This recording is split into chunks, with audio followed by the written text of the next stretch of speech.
حضور صلی اللہ علیہ وآلہ وسلم کے وصال کے بعد سیدنا بلال رضی اللہ تعالی عنہ مدینہ کی گلیوں میں یہ کہتے پھرتے کہ لوگو، تم نے کہیں رسول اللہ صلی اللہ علیہ وآلہ وسلم کو دیکھا ہے؟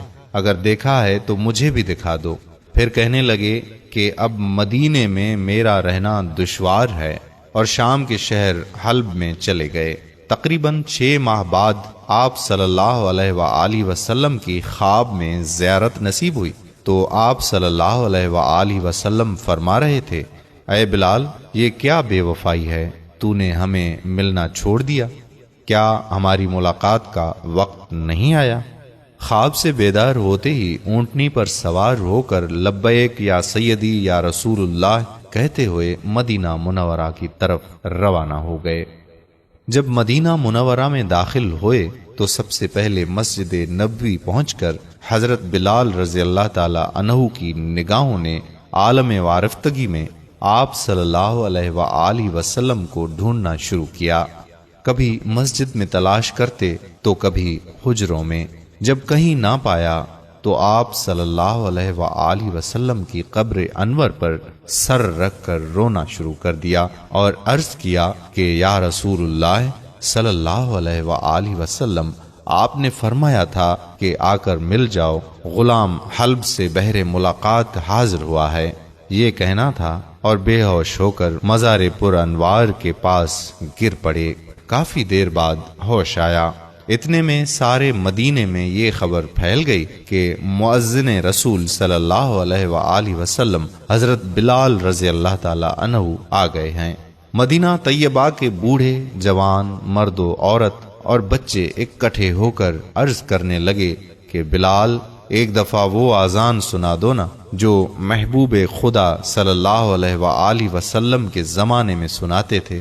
آپ رضی اللہ تعالی عنہ نے فرمایا کہ میں معذرت خواہ ہوں، کیونکہ میں جب اذان پڑھتا ہوں تو اشہد ان محمد الرسول اللہ کہتے وقت آپ صلی اللہ علیہ وآلہ وسلم کی زیارت سے مشرف ہوتا اور آپ صلی اللہ علیہ وآلہ وسلم کے دیدار سے اپنی آنکھوں کو ٹھنڈک پہنچاتا تھا۔ اب یہ الفاظ ادا کرتے ہوئے کسے دیکھوں گا؟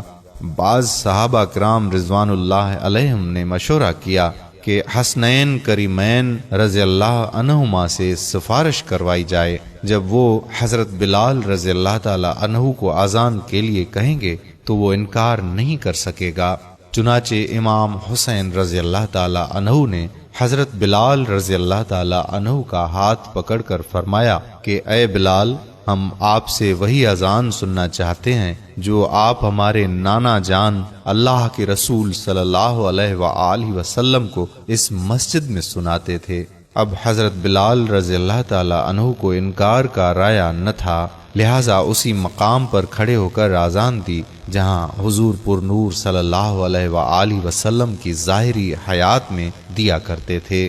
بعد کی کیفیت کا حال کتب سیر میں یوں بیان ہوا ہے، جب آپ رضی اللہ تعالی عنہ نے بآواز بلند اللہ اکبر کہا تو مدینہ منورہ گونج اٹھا۔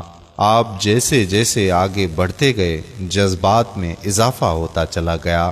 جب اشہد اللہ الہ الا اللہ کے کلمات ادا کیے، گونج میں مزید اضافہ ہو گیا۔ جب اشہد ان محمد الرسول اللہ کے کلمات پر پہنچے تو تمام لوگ حتیٰ کہ پردہ نشین خواتین بھی گھروں سے باہر نکل آئیں۔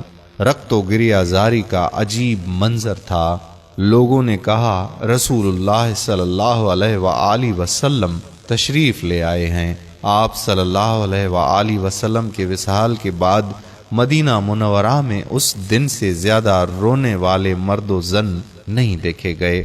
علامہ اقبال رحمۃ اللہ علیہ اذان بلاول رضی اللہ تعالی عنہ کو ترانہ عشق قرار دیتے ہوئے فرماتے ہیں کہ اذان ازل سے تیرے عشق کا ترانہ بنی، اذان ازل سے تیرے عشق کا ترانہ بنی، نماز اس کے نظارے کا ایک بہانہ بنی، ادائے دید سراپا نیاز تھی تیری، ادائے دید سراپا نیاز تھی تیری، کسی کو دیکھتے رہنا نماز تھی تیری۔